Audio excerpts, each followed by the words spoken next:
Hello Blood Bowl fans, today we are headed back to the pitch to look at one of the most decorated Orc teams of all time. Today we are painting the Orcland Raiders, and if you're any kind of a fan of American football, you would immediately recognize that name. We're going to start off with a little bit of Iyanden Yellow and base most of the yellow plates, and we're going to be doing one of the later color schemes for the Orcland Raiders, because in the original team, the Orcland Raiders were almost entirely yellow. So this is back in 2nd edition, but by the time they got to 3rd edition, they had their signature yellow flames, and that kind of added a lot of interest to the model, which I really enjoyed as a color scheme, and it kind of made the Orcs look, semi-professional as a team. They're completely in opposition, I suppose, to the Gouged Eye, which is the other Orc team that has a little bit of a reputation going. That team, as in the lore, had a little bit more of a direct approach to scoring, and this team, on the other hand, the Orcland Raiders, had more of a rush and pass kind of approach to gameplay, and that made them very interesting to emulate on the tabletop. Orc teams in this edition, 2nd season, which is 6th edition essentially, they are capable of passing, I suppose. The main thing that you have is the animosity rule that kind of bedevils the process of trying to get your teams to actually, your Orcs to actually pass the ball to anyone they consider of a lower status than themselves. So your thrower would have a problem with trying to pass to a lineman, for example. So you have a real issue with trying to get them to actually throw the damn thing. That's assuming, of course, you are okay with passing, considering your Orcs aren't terribly skillful at this to begin with. At catching, I think passing they're okay. They've got a more or less average passing value, plus they do have a thrower who allows them to re-roll passes. But the problem is, do they have anybody worthwhile to catch the ball? And that's very debatable. But there you go. Orcs are relatively slow. Most of their players, their linemen, for example, are movement 5. Your blitzers are slightly faster at movement 6, but that's not really something to write home about. So I guess the addition of a little bit of stretch play, the ability to sort of move that ball from point to point on the pitch via throwing, is incredibly useful.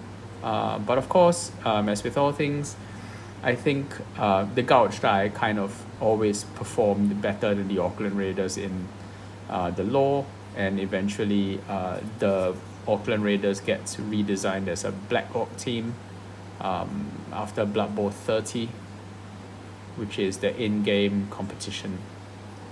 Yeah, so it's a little bit unfortunate, but the idea of throwing Orcs kind of goes by the wayside, and eventually they regress to being more of a Black Orc team, which is fair enough. Black Orc teams are great, really like them. Except when it comes to beginners. Okay, cool. So controversial opinion. I think it's kind of a terrible idea that Blood Bowl 2nd season has Imperial Nobility and Black Orcs in the core box, because frankly these teams are a little bit harder to get into.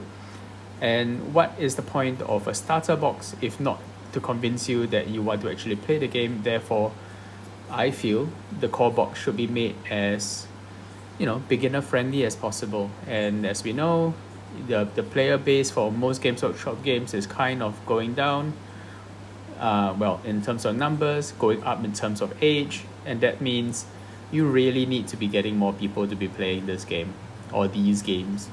So anything that helps with that recruitment process, makes it easy for you to onboard new players, in my opinion, should have been made a priority to begin with. The competition from computer games, and there is already a Blood Bowl computer game, right? So there's even that, making it harder to kind of want to start tabletop games in general. So that doesn't help. So why not make the starter box as easy for people to get on board to play as usual as possible. So right now, whenever I do an intro game for Blood Bowl with people who are completely new to the game, never touched this or indeed any other tabletop game before, my main thing is to start with bringing the human team and the Orc team along, because I think those two are the easiest to get to learn and to use, because essentially it's kind of a mirror match with a few little tweaks. The Orcs are a little bit slower, they have a lot more armor, and they've got a little bit more strength. Whereas the humans are a little bit faster, a little bit more skillful, and kind of can rely on a more useful passing play. So it's a really good sort of, not mirror match, but close enough, you know, to the point where you can sort of compare the two teams and decide what style of play you enjoy the most, and that's really good for onboarding new players. But when it comes to the second season edition starter box, you've got a choice between two teams which are a little bit hard to get into. So the Black Orcs are, I mean, as you would expect from Orcs, hard to hurt and fairly tough, except not really, right? Because the only ones who are really actually good at fighting are the Black Orcs themselves, so that's good news. But then half the team is goblins, right? And that makes them kind of a pseudo stunty team. So in my opinion, how on earth do you teach people, like new people, how to play the game if you start them with what is basically accepted to be the hardest kind of team to learn, stunty teams?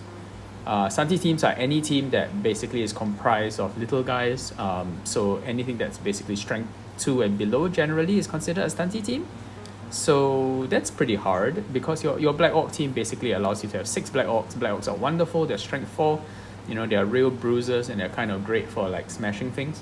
But then the rest of the team are essentially going to be goblins. You do get the one troll, but to be honest, trolls add an additional level of complexity to the team. So I don't know, it's a weird choice. And then on the flip side with the Empire, or the humans rather, you get essentially Imperial Nobility. And the Imperial Nobility they're a decent team, but they're not a complete team. They really are a couple of upgrades away from being, you know, a really, really effective team. And frankly, when you begin, there are so many weird, like, little special rules that kind of bedevil the process of onboarding a new player. So, I don't know, not great. But for someone like me, who's played quite a bit of Blood Bowl, yeah, at this point I just about played every single team available, and that's saying something because there are like something like 30 teams now. That's good for me because I don't need to collect essentially something that I already own, even though, let's be fair, Orc and human teams are wonderful. You can never really have enough Orc and human teams now, can you? So it's a little bit unfortunate, but there you go. And if nothing else, I suppose you could just I don't know, use it as a sort of gateway drug. The miniatures are lovely. This has never been a rant about the miniatures specifically. The miniatures are great, but when it comes to actually learning the game, I would have preferred regular Orcs, regular humans, because that is how most of us learned to play the game originally. Because every single starter box up until this point, up until second season edition, began with Orcs and humans, and that's how it should be, in my opinion. They are by far the easiest two teams to learn to play. Nothing too funky, you know, nothing too complicated. You learn the basics of armor, the value of armor, the value of an extra point of movement here and there. You learn a little bit about how you need to protect the strength to catcher guy, but he moves really, really fast for the humans. That kind of thing, you know? So, a bit unfortunate, but that's just how it is, I suppose. Cool. We are moving on to Phalanx Yellow. So for those of you who have watched my videos before, you know that this is my favorite recipe for painting yellow. Yellow has a little bit of a stigma to it, like most people consider yellow to be difficult to paint, but in my opinion, if you've got a plan to paint yellow, it need not be the worst thing in the world. So we are starting with Iyanden Yellow over my silver grey, or silver grey if you're looking at the Vallejo paint on undercoat. If you are using spray paints, then I use something called Pylox grey white, and I think it's a lovely desaturated pale grey tone, very, very pale grey, not too much of a disruptor for your contrast paints, but a little bit of desaturation in order to take the edge of it and to stop the contrast paints, basically looking like fluorescent day glow kind of colors. So I really enjoy using this color.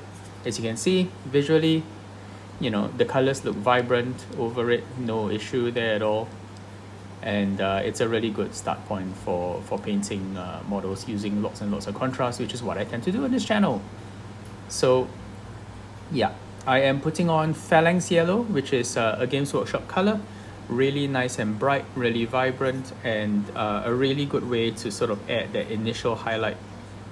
In order to get a good mix, I'm mixing it 50-50 with the Iyanden Yellow. Yes, you can mix contrast paints into highlights. In fact, it does really, really well so long as the color you're adding it to is fairly thick and not too watery. And you'll find that it glazes over beautifully because it retains a little bit of the transparency of contrast paints, and that's a really good way to get you to learn, or to get new painters to learn how to apply glazes. So mix contrast paints into regular paints to create glaze-worthy highlights, and you'll find that your models start to look really, you know, like this. They start to look a little bit neater, a little bit cleaner, and the process isn't quite so painful as if you were to try to thin down regular paints, because a lot of regular paints are very pigment heavy, and if you choose one of the colors that has lots and lots of pigment to it, there is a chance that the color might break, a little bit like a sauce. If you're making a pasta sauce and you add too much water at once and too much heat, sometimes the sauce will break, and then you'll basically have a goopy, gloppy mess instead of a beautiful thick sauce. There you go. Cooking, painting, and a little bit of history all in one on this channel. Right, so I am applying the Phalanx Yellow in strips onto his outfit, and as you can see, it adds a lot of much needed brightness to the model, although in places I think I could go a little bit smoother, but I think it's okay to leave it for now because we will come back and revisit it, like this area for example. Very wet, not to worry. Sometimes the best thing you can do with a model that's still kind of in its ugly phase is to give it a while, do another part of the model, and then come right back to it. So let's do that. I'm applying a little bit of Phalanx Yellow on the back, and then I promise you we'll move on to the next color. Okay, cool. So let's go on to some of the skin. I like my Orcs bright because I like the whole early edition kind of vibe, and this was always how the Orcs looked to me back in like old issues of White Dwarf. Really, really vibrant, really colorful, and just real eyesore. Really nice. I really enjoyed it. So yeah, this is Striking Scorpion Green, which is an intensely vibrant green. Not to worry though, this isn't going to be the final look of the thing. I'm going to come back in and shade it down, probably with a bit of Biltan Green, which is a really good complement for this color because Biltan Green adds a lot of blue to what is essentially a neutral green. So it takes it into a more chromatic direction in terms of shading. I think there was a time when miniature painting was all about adding black or adding white to create shades and highlights respectively. I get why people do this, but at the same time, if you add black or white to your colors as a highlight or to create highlights or shades, you're essentially desaturating the color, and that's okay if that's what you're aiming for. But with early edition or old miniatures like this one, this guy was from all the way back from 3rd edition, so that should tell you how old this model is. Older miniatures I think benefit from having that wonderfully bright color scheme. So yeah, I really enjoy applying like really light colors onto these models, and then when it comes to actually doing the highlights, I steer clear of adding either black or white, with very few exceptions, because I think those two colors just take a lot of the punch and saturation out of a color. So for example, in the case of this green, what you will see me do later is come back in with a shade that's not gray, not black. It's going to be Biltan Green, which is, like I mentioned, the deeper green. And then when it comes to the highlight, what I intend to do is to add a bit of Vallejo Air Yellow. I guess the equivalent would be Games Workshop's Dawn Yellow, named after the Imperial Fist Primarch, Dorn, Rogodorn. Right. And then what happens is that creates a highlight tone that is a little bit more vibrant and saturated, not quite so desaturated and gray. In case you're wondering what desaturation looks like, just mix gray into any of the colors that you're using regularly, and you'll find that what it does is that it takes off a lot of the brightness and vibrancy of your miniature. That's basically what we're trying to avoid, because for this period of Games Workshop miniatures, everything was kind of bright and exciting. Yeah, so this, yes, I understand, despite the fact that I said that I prefer a slightly desaturated undercoat, that fact is not lost on me. It's a fine point insofar as, yes, I want it to be a little bit desaturated when putting on the paints, and I want to be able to brighten it up manually later. So trust me, there is a logic here. I might not be explaining it, in the best possible way, but trust me, there is a reason why we do what we do. Okie dokie, just finishing the last bits of his face, filling it in with this lovely bright striking scorpion green, contrast paint again, FYI, and onto his ears.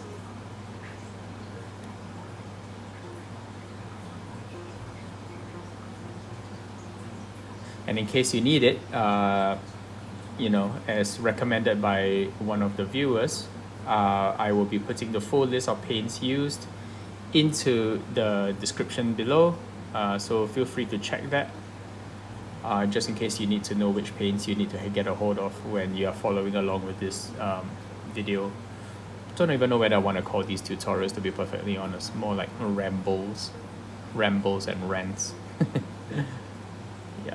Okay, so skin is good so far, very vibrant, very green, very orc, and I think I'm gonna just hit this with a hairdryer right now, so give me a second, I'll be right back. Okay, sports fans, we're gonna jump back in now with a little bit of Black Legion, which is far and away my favorite Games Workshop black, because it's got a bit of blue in it. I said Black Legion, I meant Black Templar, so sorry. So yeah, Black Templar has a little bit of blue in it. Black Legion is just more of a generic grey kind of black, and well, grey as in it's got no other additional colors to it, therefore it doesn't have a hint or a tinge, a shade, that kind of thing. You know what I mean. It's got no blue in it, it's just a straight black. So less useful in my opinion, because like I said, I do like my colors to have a little bit of personality to them. So yeah, you might want to choose the right color to sort of fit into a model, but I find Black Legion has a little bit of personality to it, therefore it fits right alongside a lot of other colors, and it doesn't sort of make the model look weak and desaturated. So yeah, Black Templar, everybody, applause. Cool, so I am applying this onto the shoes because in the early artwork for the Orcland Raiders, they are notably very, very poor, and they essentially have to have their whole rags to riches kind of story, trying to follow in the footsteps of the Gouged Eye, who was the other major orc team at the time, and who had Varak Gochua to kind of lead them to amazing heights. Unfortunately, the Orcland Raiders didn't have any notable players at the time of inception, but they do go on to actually perform really well and actually win a Blood Bowl at one point. So yeah, real rags to riches kind of story, really cool.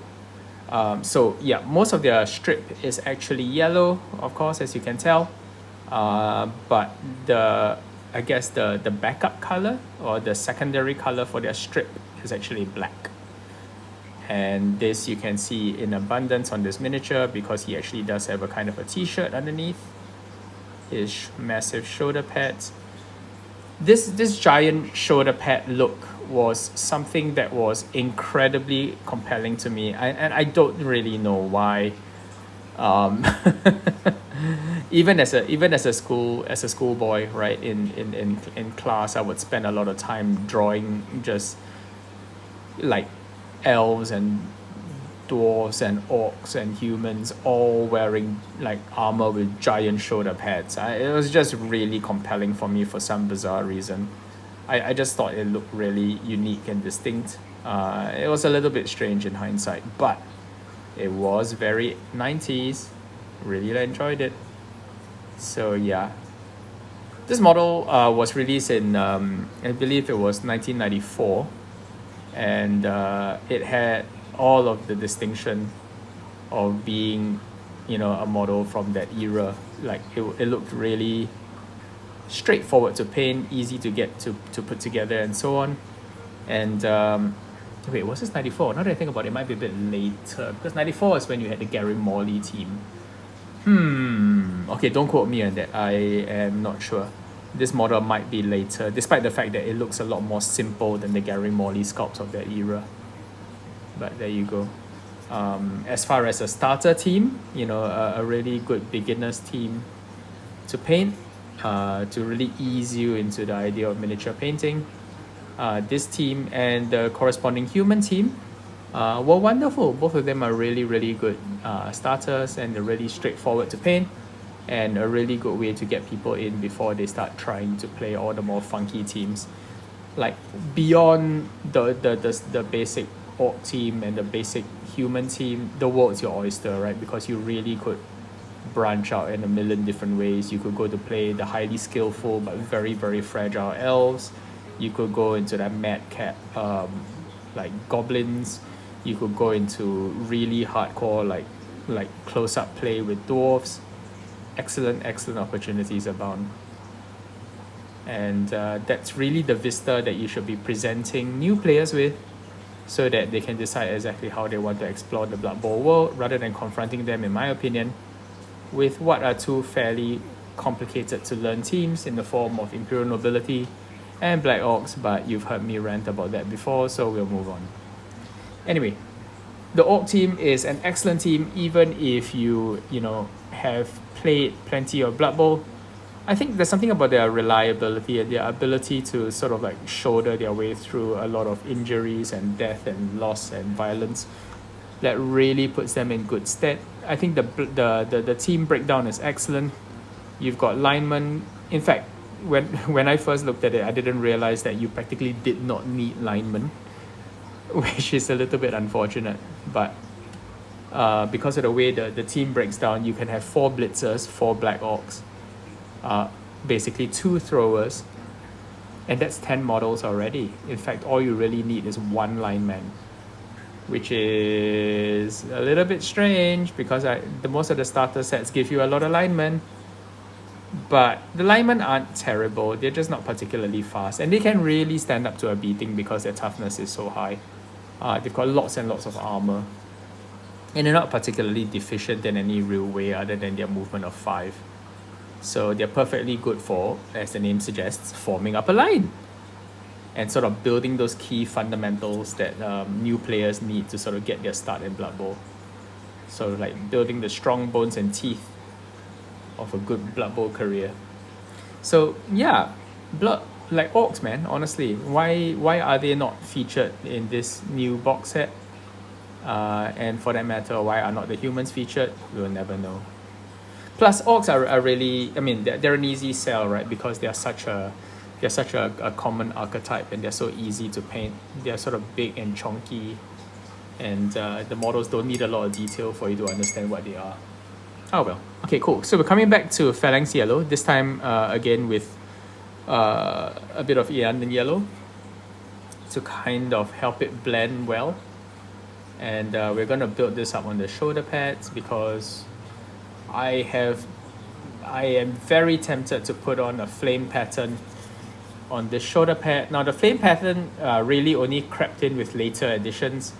When Forge World released an upgrade set, I think what they did was they went down the route of turning them essentially into Blood Bowl Bad Moons from 40k, which, look, I mean, call it derivative, call it not very original, it's fine, right? It's fine. They look good in black and yellow, and frankly, I really like the flames. I think the flames add a lot of visual dynamism to the model. If you gave me a choice between painting checks and painting flames, I would paint flames 10 out of 10 every time.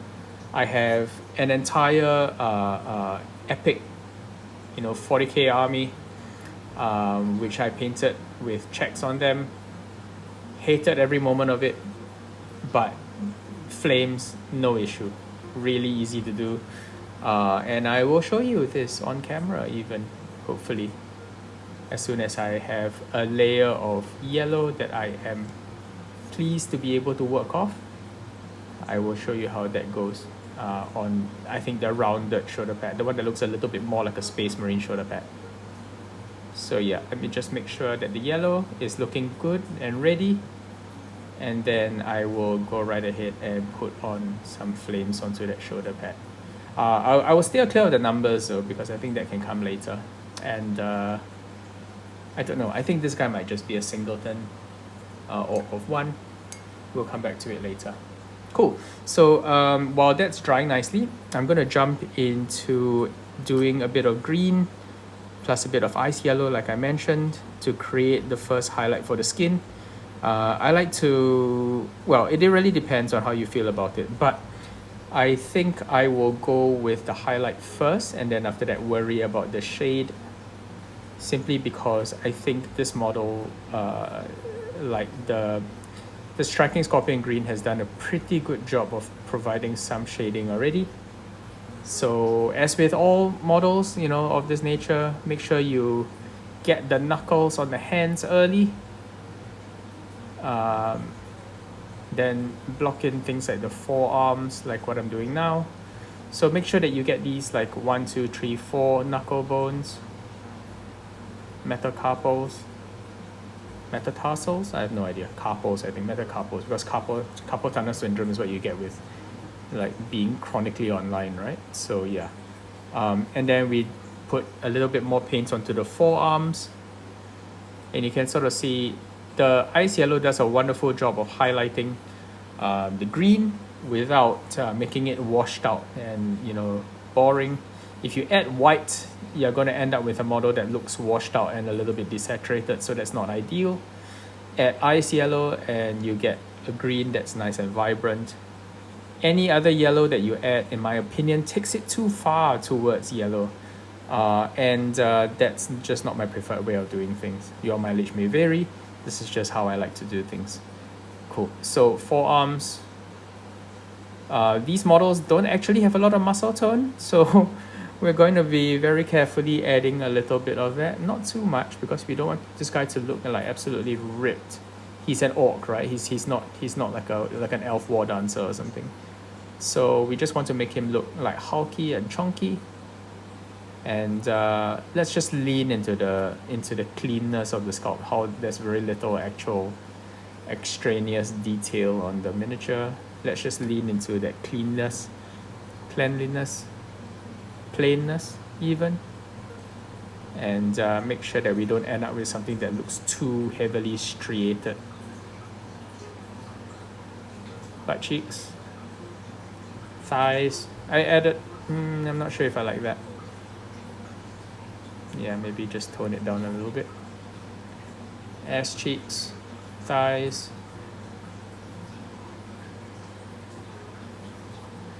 knees, the sort of hammer of the hand, the underside.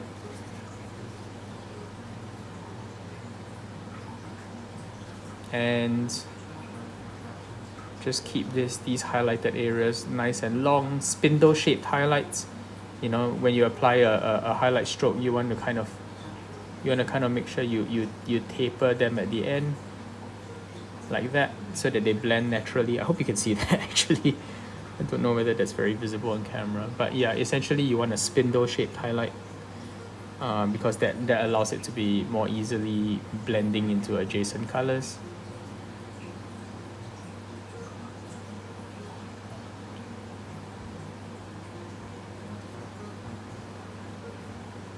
And then what we're going to do is we're going to come back in with one more highlight. Depending on how this goes, we may or may not do Biltan green. I like adding Biltan green, and I swear I've done it on at least one model, because it seems like every time I paint green skin, I never seem to use Biltan green. But Yeah, I kind of feel there is a point where there is too much and we are trying to avoid that consciously. Now, what I'm doing is adding little striations on the lip just to make sure that you get a little bit of crinkly detail in his mouth. And then after that, that little bit that's closest to his nose, just below his nose, needs a highlight, and then the edge of the ears on both sides. And then after that, all you need to do is the cheek, which is tiny, so be careful. And then that kind of Neanderthal eyebrow ridge. And that is suitable for a first stage highlight. Yeah, as you can see, once you apply your first highlight, kind of the shapes and forms of the miniature are revealed to you, and you can decide what you want to then come in to do with emphasizing this further. I think another highlight is necessary. At least one more highlight is necessary, and that will really pop out some areas. But you can sort of see that he's starting to look a lot neater and cleaner than what we did with just the basic contrast paint wash. Now, part of the reason why I guess I paint relatively quickly is because I make decisions about when I bother to add highlights and when I don't. So in my opinion, if you're going to be painting a model, anything that is going to be the main color of the miniature. So in this case, clearly the main color is going to be yellow, right? His uniform color. As opposed to the black, which actually just recedes quite a bit. And then after that, any essential color. So in the case of this model, clearly it's the skin. In fact, any miniature, you should be looking at the skin as a primary component of the color scheme, unless he is very, very heavily armored, in which case most of the skin is not visible. So those are two areas that you want to focus on. So if you were to paint a model and do nothing other than highlight the skin and sort of the main component of his costume or outfit or uniform, you're kind of home. Everything else that you choose to do, to things like all the assorted pouches and belts and bags and so on and so forth, all of that is optional because it's not going to greatly impact the look of a miniature. So in those cases, and I realize I probably upset a lot of people just by saying what I just said, but frankly, once you look at all those other like fringe colors and detail colors, in my opinion, just applying contrast will do. Yep, I said it. So just doing contrast paint for those areas is enough to give them, enough of a step up in terms of visibility, and it doesn't go on to make the model take years to complete. Because that's what you're trying to avoid, right? You want to get your team done to a good standard, such that people can appreciate the look of it. But you also don't want to belabor the surface with tons and tons of details that take too long to paint anyway, and frankly don't really do much to improve the overall look of the miniature. So yeah, making decisions like that really do go a long way towards speeding up the process of painting and keeping it enjoyable. Because I don't know about you, but I really enjoy highlighting the flesh, because as I apply more and more highlights, sort of the character of the miniature kind of comes alive to me, and I really like the end result that this gives. I care less about belt buckles and like magazine clips and holsters and all that kind of junk. If anything, they kind of confuse the form of the miniature, and these are things that, in my opinion, they wouldn't be too bright to start with anyway, unless of course that's the concept of your miniature. So apply a little bit of judgment when it comes to deciding which bits deserve to be highlighted further and sort of like colored up so that the miniature looks its best. Anything else that doesn't contribute to that overall impression can, in my opinion, take a back seat. It's a little bit like what they did with the Lord of the Rings script, right? Like anything that was related to the main arc of the story, which was Frodo taking the ring to Mordor, was emphasized and brought to the fore and made important. Anything else that is kind of like a nice detail, kind of color, adds color to the thing, or built up the theme that was allowed by anything else that kind of distracted from the main story, or which kind of added all sorts of weird side quests that drew away attention from the main thrust of the story, those were allowed to fall by the wayside. And I think that is just being smart about, you know, any kind of creative endeavor. And it really stops us from getting lost in the weeds. And as much as, you know, we get very, very sensitive about our desire to do everything to the utmost, we have to bear in mind that the human mind cannot actually focus on everything all at once.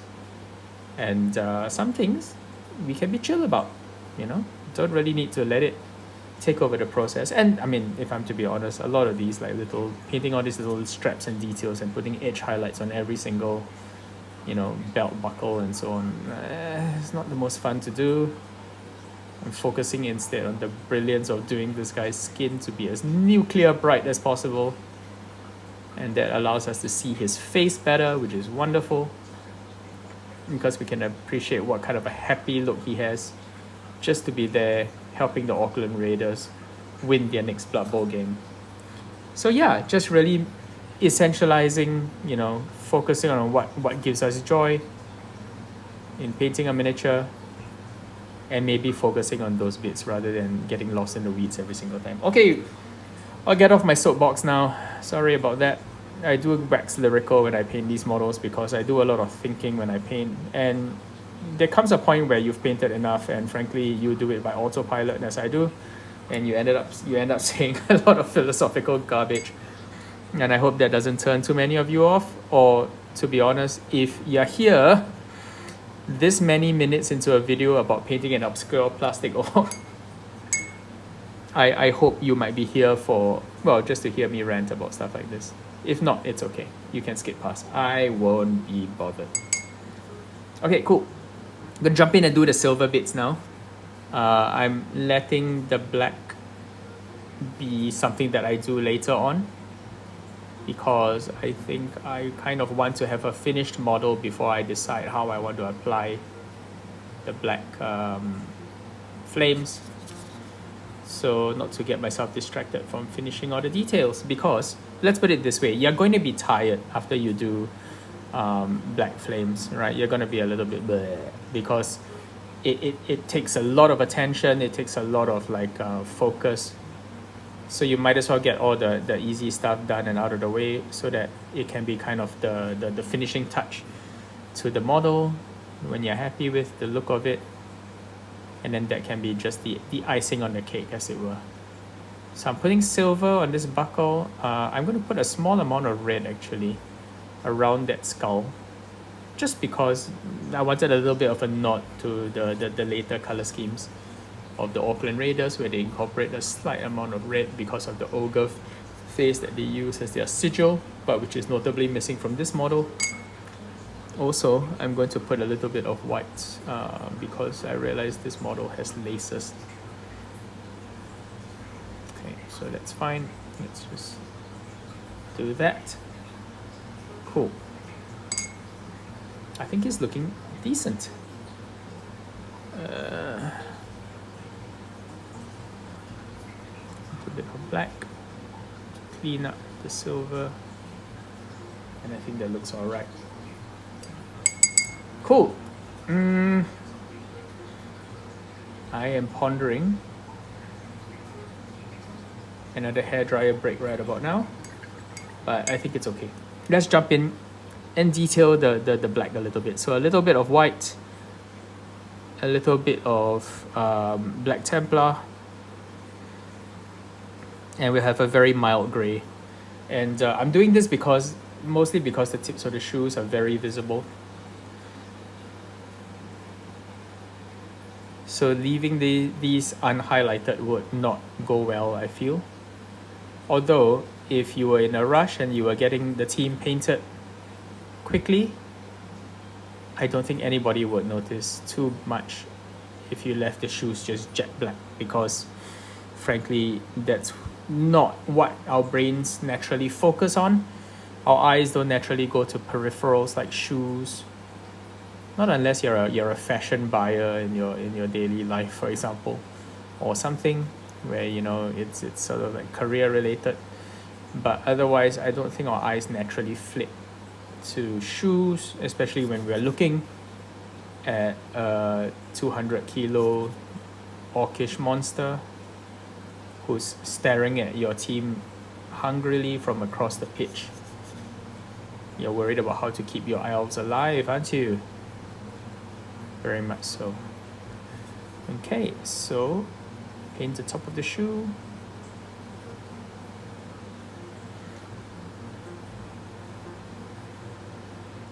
Something like that, and I think that's fine. And then we're going to jump in with a little bit of skeleton horde and do the skull before working in a little bit of red, I think, around this skull when it's fully dry.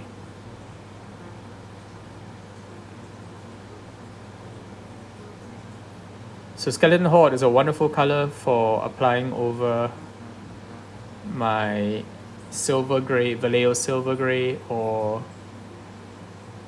basically where the undercoat still persists on the model, that Pylox gray-white.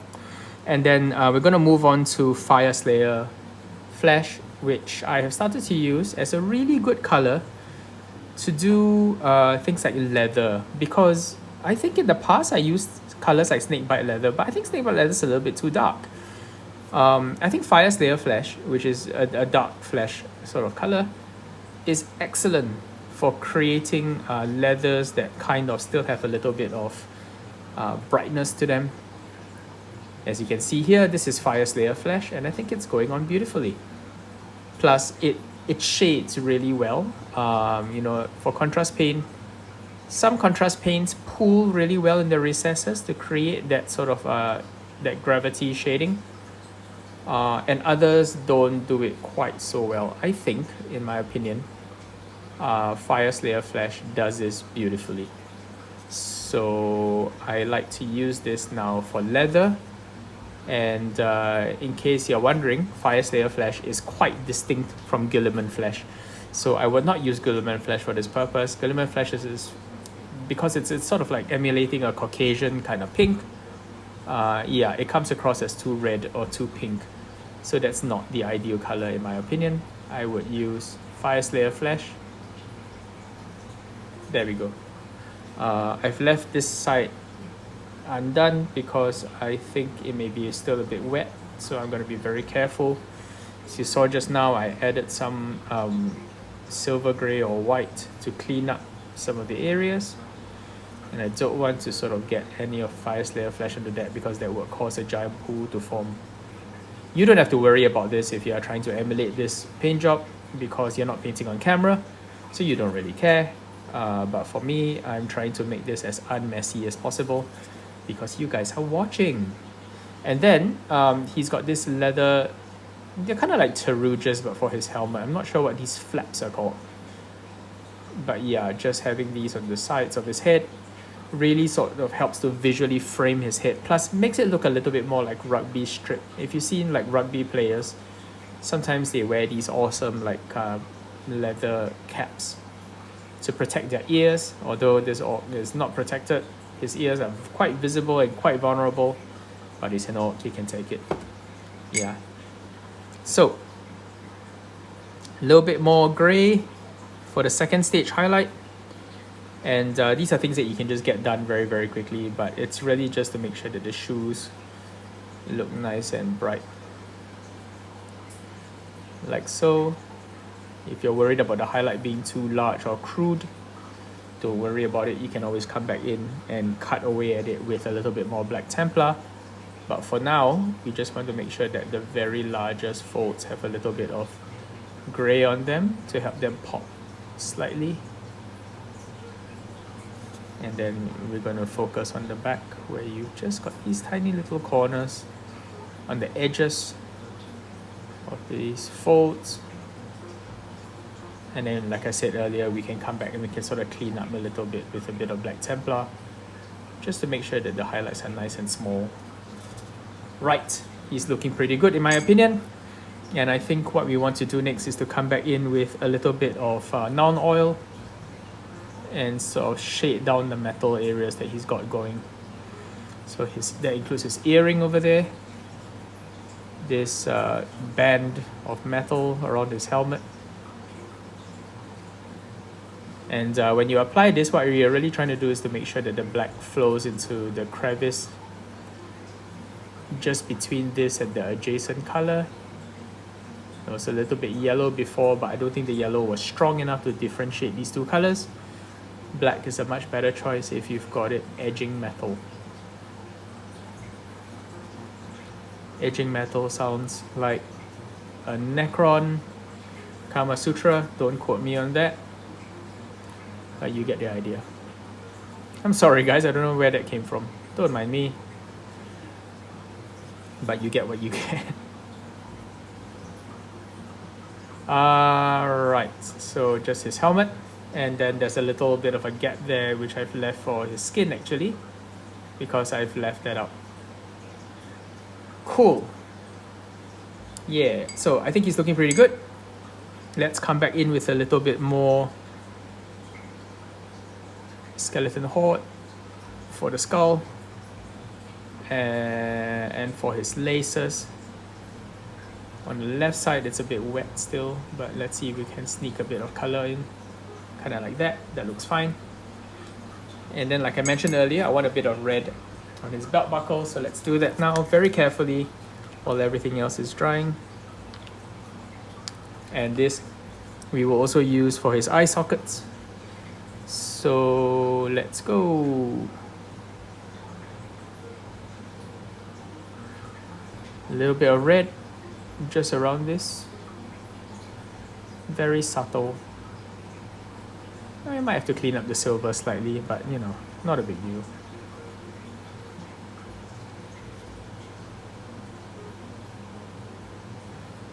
And then his eye sockets.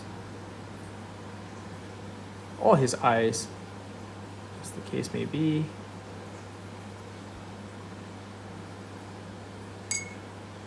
And then since we're here, we might as well take a little bit of bone and apply that on his teeth, like so. Yeah, cool. Bit of silver to clean up the belt buckle.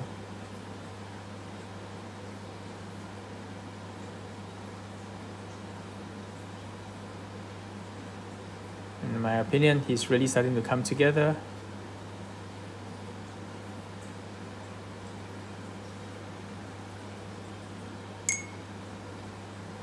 And I think that's the point that we've all been waiting for, painting the flames. So for flames, I usually do this with Black Templar, but I think the Black Templar might be sitting on my palette for a while, so let's just test it out.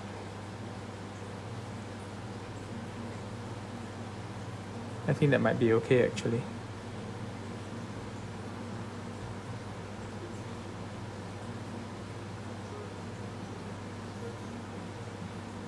So remember that you don't always need to jump directly onto the miniature, you can always test it out first. That always helps. And make sure you've got your glasses on, as I most certainly need. So I think what I like to do with flames like this is to make sure that I start with the biggest one in the center.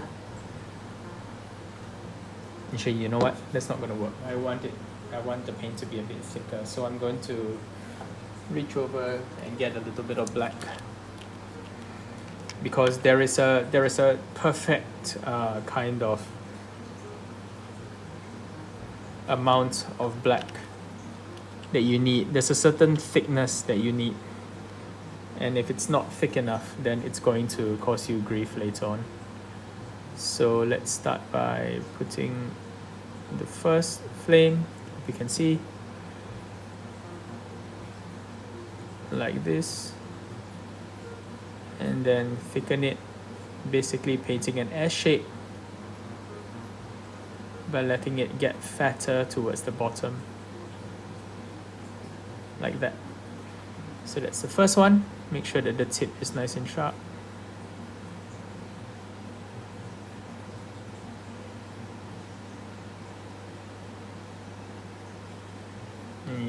I'm concentrating because I'm not saying anything. Right. And then we do the next one. And the thing to remember is that where it joins at the bottom, you basically want it to form a circle like this.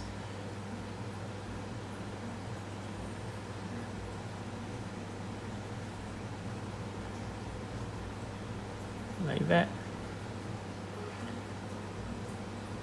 And then after that, it gets just smaller and simpler.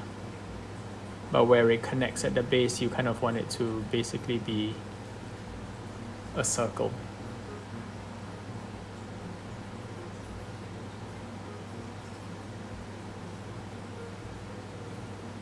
Like so.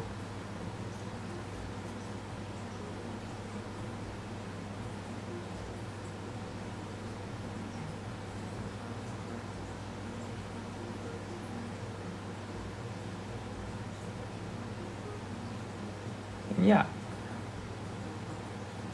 not the hardest thing in the world, just needs a bit of practice in my opinion, and a little bit of time spent refining it so that it looks more regular. For example, the center one now looks a little bit thick, so I might come in with a bit of Phalanx Yellow to kind of clean up around it. But yeah, just getting it uniformly thick is something that you can do after you get the basic forms down, like so.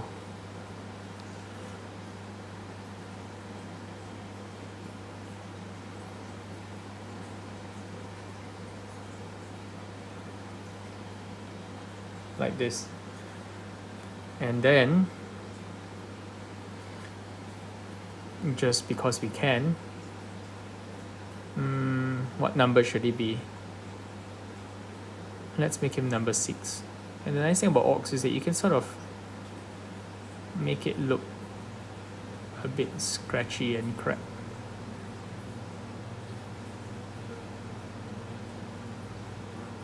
And it will look correct.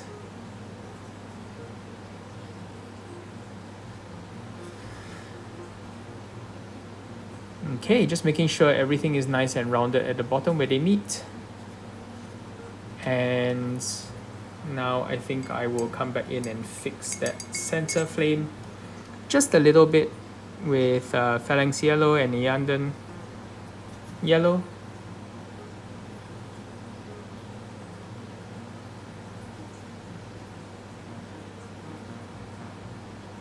Kind of like that. And I think that suits our purposes for today. Maybe just another little squiggle at the bottom. Can't help myself.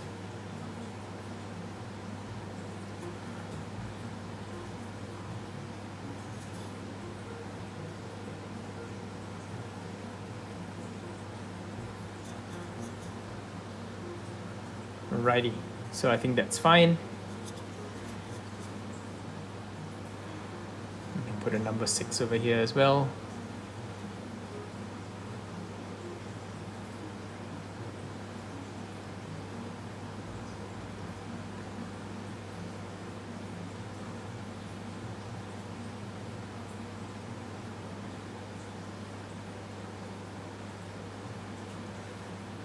So that the enemy knows, or the opposing team at least knows who it is that they're blocking. Just in case you forgot this orc's name. And it's always some variation of growl or something like that in the first place, so no harm, no foul if you can't remember an orc's name.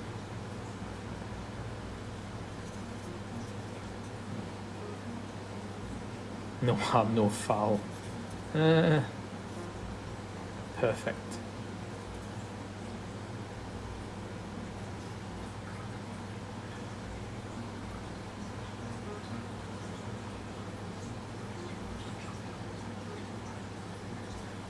Okay, so I think I want to darken the areas around his teeth just a little bit with this black mix.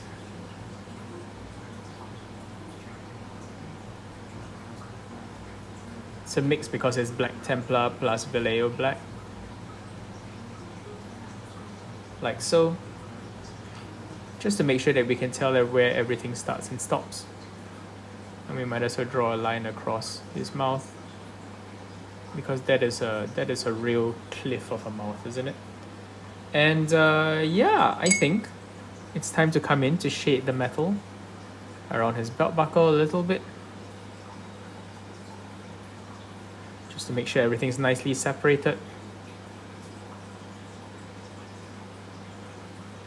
And then finally, we want to come in with a little bit of just ice yellow and do the final highlights on the yellow. Just in case you thought we were done already, I assure you, it's always time for one more highlight, especially if it's a fun part of the model to paint. Right at the top of his yellow sections, which, like I mentioned earlier, are a really important part of the miniature anyway. And the reason why we might want to save this last highlight till after all the freehand is done is because it allows us to decide which parts we want to emphasize. So doing up the rivets.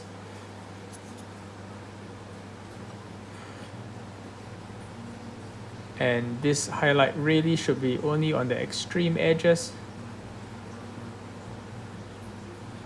Now, I'll be honest, typically this sort of extreme edge highlight is something that I tend to do after hours and hours of staring at the model, wondering how to improve it in the middle of the night. Usually it's not part of my painting process, but it's something I decide to do later when I decide that a model might benefit from a little bit more of an extra pop. So around the edges of his armor, and rather importantly, top of his head.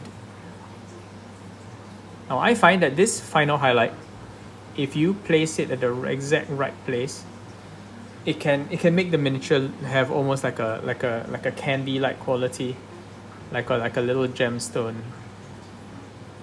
or like a macaron.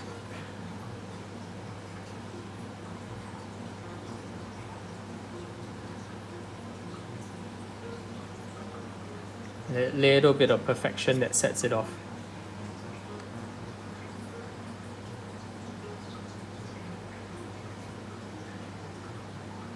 Which is very, very pleasing to do. And it's the reason why these models, although they don't have a ton of detail, they're an absolute joy to paint, because they really give you the flat surfaces to express yourself wonderfully. And I really like that about these models, even though they're so simple. And yes, unbelievably, that little window I've managed to leave till the very end. Wonderful. Yeah. So a little bit more black to do a bit more cleaning up, and I think we should call this guy done. And yes, I managed to do another green model, talking about Biotan green, but never letting a lick of it anywhere near the surface.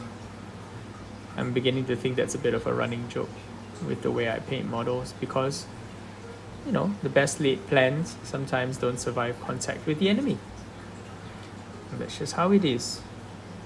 Would be good to do a bit of a highlight on the skull, just to make sure that it's nice and bright, like so. So with skulls, it's easy to highlight just forehead, tip of the nose, as small as you can make it, cheekbone 1, cheekbone 2, and you can almost count these off in your head as you do them, and then that forehead ridge, and try not to touch the bit that you did for the forehead, like that, and then just a series of dots. And then that should be the part of the mouth. And then just a little bit on his teeth. His teeth. Getting into really tiny details now. That extra tooth, which adds so much personality. And eyes. No, I don't think he's got enough of eyes to be worth picking out. Not unless I make these larger. But yeah, we might come back to it later. So, just to clean up a little bit of that Nuln Oil.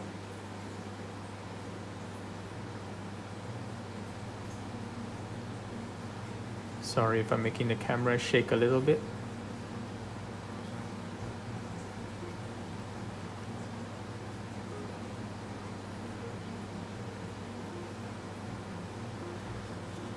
And to the two of you who are still watching this late into a video, apologies for making the camera jump around like a frightened horse.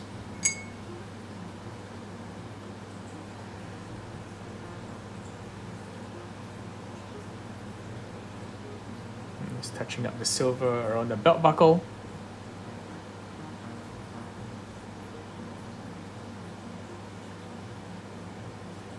Right after my rant about not spending too much time on these things. And then lastly, I realized I missed out the bottom of his shoes, the soles of his shoes. And this is just as simple as just applying a little bit more Fireslayer Flesh around the soles of his shoes, avoiding the black if possible, or just touching them up with your finger if not possible. And yes, there we go. So play Blood Bowl. Blood Bowl is an excellent game. Lots of fun. Highly recommend it. And utterly unique. Nothing quite like it in the Games Workshop roundup of games. It's very tactical, but not too difficult to get into so long as you pick an easy team like the Orcs to start with. I highly recommend Orcs as your first team. If not Orcs, then humans, because it kind of gets a lot of the basics across, and the game is a lot more enjoyable once you've learned the basics. And you know, you're freely exploring alternative ways of playing and scoring and making a mess of your opponent with all the other teams, which are a little bit more advanced. Orcs for the win. And the thing is, Orcs are competitive, right? Because they will make their way into the finals of any competition simply because they hold on to their skills so well. Orcs don't die easily, unlike elves. So whatever skills and upgrades that you get, you can rely on holding on to them till late in the game, unless something terrible happens. But you can't spend your time planning for every horrible bit of bad luck. So I'm going to do the eyes. I don't know why, but I felt like this orc deserved it.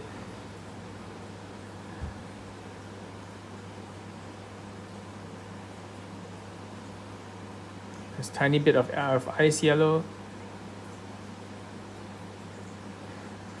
into the center of the socket.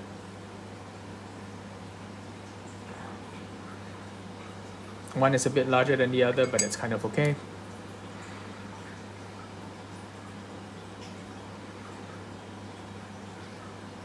And there we go. Alright guys, hope you enjoyed watching this as much as I enjoyed painting him. Onwards to the next one. Cheers. Love y'all. Like, comment, subscribe, all that good stuff if you're still here. See you in the next one. Bye bye.